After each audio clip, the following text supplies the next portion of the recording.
সকালে রান্না করব, কিন্তু ঘরে কোনো সবজি ছিল না। চলে আসলাম কাঁকরোল খেতে। কিছু কাঁকরোল তুলে নিয়ে রান্না করবো এই জন্য। এই যে আমাদের কাঁকরোল ক্ষেত।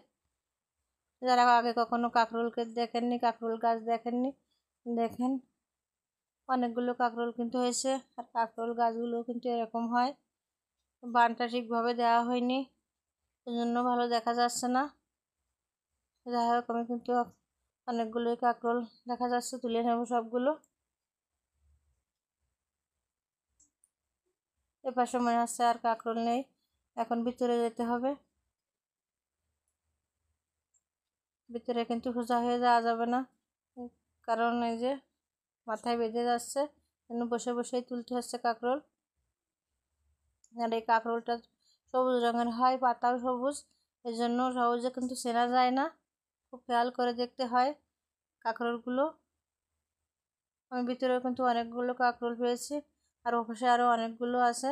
আমি এপাশে যা পেয়েছি সেগুলোই নিয়ে চলে আসলাম। অনেকগুলোই কাঁকরোল কিন্তু পেয়েছি এই এক পাশে, আরও ছোটো ছোটো তো অনেকই রয়েছে।